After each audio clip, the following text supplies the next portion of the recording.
మరి big boss చూస్తున్నారా? చూస్తాం. తనుజ గురించి ఏం చెప్తారు? తనుజ చాలా సెన్సిటివ్ అమ్మ, చీటికి వాటికి ఏడుస్తుంది, అందరితో ప్రేమగా ఉంటది, చాలా క్యూట్నెస్ ఉంటది. నాకు చాలా ఇష్టం అమ్మ. ఎక్కువసేపు ఏడిస్తే ఇట్లా చిరాకు వస్తుంది కదా జనాలు. నాకేం రాదు, ఎందుకనంటే ఆడపిల్లలు ఏడిస్తే అంత ముద్దుగా ఉంటారు.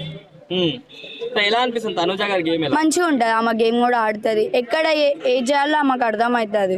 అందరు ఏంది అని అంటే ఆమె ఎక్కువ బాండింగ్ పెంచుకుంటది అని అంటారు, కానీ ఆమె బాండింగ్ పెంచుకుంటది, అటు కేర్ తీసుకుంటది, అటు సెన్సిటివ్ ఉంటది, గేమ్ ఆడుతూనే ఉంటది. మంచిగా అనిపిస్తుంది ఆమె చూస్తే. ఇంకెవరు ఇష్టం మీకు Bigg Boss? Emmanuel, Suman Shetty, Tanuja ఒక్కటే ఇష్టం. ఎందుకు అట్లా తనుజ గారు? ఆమె చాలా సెన్సిటివ్ ఉంటది, చాలా అందరితో క్లోజ్ గా ఉంటది, అట్లా బాగా అనిపిస్తుంది. చీటికి మాటికి చిన్న వాటికి చిన్న పిల్లల ఏడుస్తుంది, అది నచ్చుతుంది నాకు చాలా. రీతు హెబ్బే ఎందుకు అట్లా? అదే రీతు గారి గేమ్ బాగానే ఉంది. నాకు రీతు నచ్చదు, దాని ఓవర్ యాక్షన్ అది.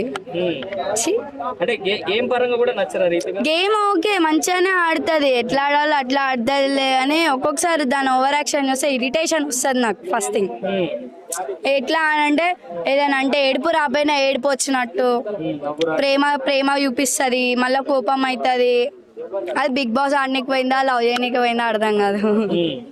డిమాండ్ పవన్ గురించి ఏం చెప్తారు? అసలు ఆడిని ఎందుకు తీసుకున్నాడో అర్థం కావట్లేదు ఇంకా నాగార్జున. నాకు సీరియస్ గా ఎందుకు అట్లా బాగానే ఆడుతున్నారు, నాకు నచ్చాడు ఆడు కూడా. అంటే అందరూ డిమాండ్ పవన్ గేమ్ ఆడితే అడ్డురారు ఎవ్వరు అని చెప్పి రైట్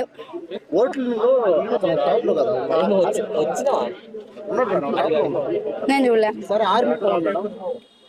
అందరు వేసి నాకు తనుజ ఒక్కటే ఇష్టం, చాలా బాగుంటది. Tanuja I love you so much.